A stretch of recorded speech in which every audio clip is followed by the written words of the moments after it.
Since this government was elected, they have worked hard to fix up our trade relationship with China. That's good because it helps our farmers and fishers. Minister Wong met with the Chinese Foreign Minister today, and I hope they permanently lift the ban on Australian wine. I note they've kept their ban on our Tassie crayfish, hasn't moved an inch. Oh, so yes, good for wine, but, and this is a big but, we can't take our eye off the ball when it comes to the Chinese Communist Party.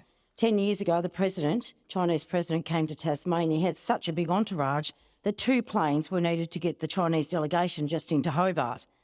At the time, a talkback caller warned that, and I quote, "We have got what they want and we shouldn't be rushing into anything too fast," end quote. Very wise words, which of course weren't heeded by the Tasmanian Liberal government. The Chinese Communist Party didn't just come to Tasmania to see the sights. They came because Tasmania is a gateway to Antarctica. I've been told the Chinese Communist delegation asked the then Premier if they could buy Tas ports.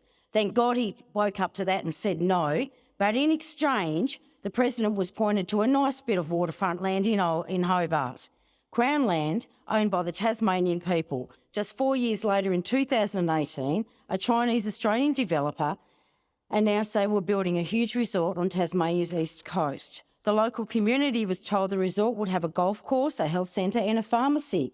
But, and this is a but, that Tasmanians wouldn't be allowed into the resort. It was even advertised in China as a Chinese living experience in Tasmania. Thanks largely to community groups on Tassie's east coast, this development is certainly well and truly now toast. But it shouldn't be communities that have to put up these fights. It should be our representatives in both our state and federal parliaments. I don't need to warn Chinese Australians about the Chinese Communist Party. They know it all too well. Last year, Vicky Shaw, a journalist and fellow at the Australian Strategic Policy Institute, told a Senate inquiry what she had suffered at the hands of the Chinese Communist agents working in Australia.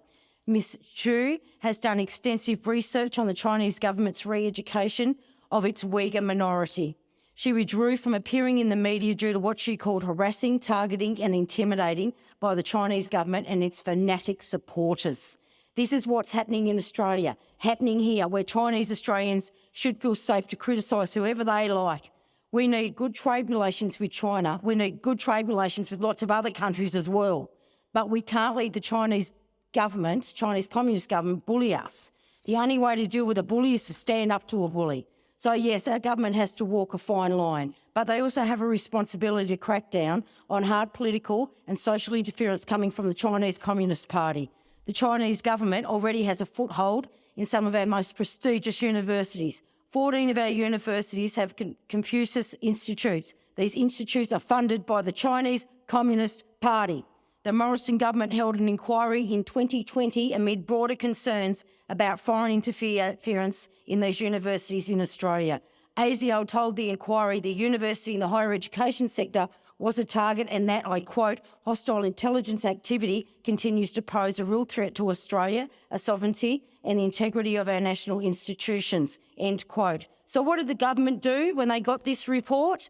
They decided to leave the decision about the openness of Confucius Institutes in the hands of the universities and the University Foreign Interference Task Force. I kid you not, Australians. It's not only our universities I'm worried about. Undersea fibre optic cables transfer more than 95% of international communications and data globally. Last May, a draft maritime cooperation agreement between China and Solomon Islands was leaked. China's goal, it stated, is to develop a maritime community with a shared future.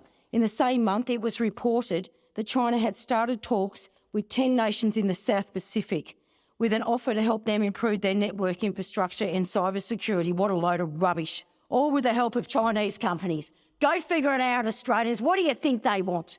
And the US government is also worried about China's ability to spy on via subsea cables, that it has denied permission to 4 planned cables owned by Google, Meta and Amazon that would have connected the US and Hong Kong. All governments now treat undersea cables as critical infrastructure.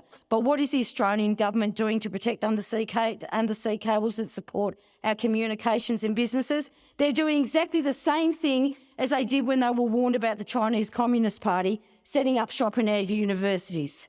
sitting on a desk with a blindfold on, waiting for it to go away. In other words, Australians, once again, doesn't matter what side of politics it is, when it comes to Chinese Communist Party, no major party will do anything about it. Thank you, Senator Lambie.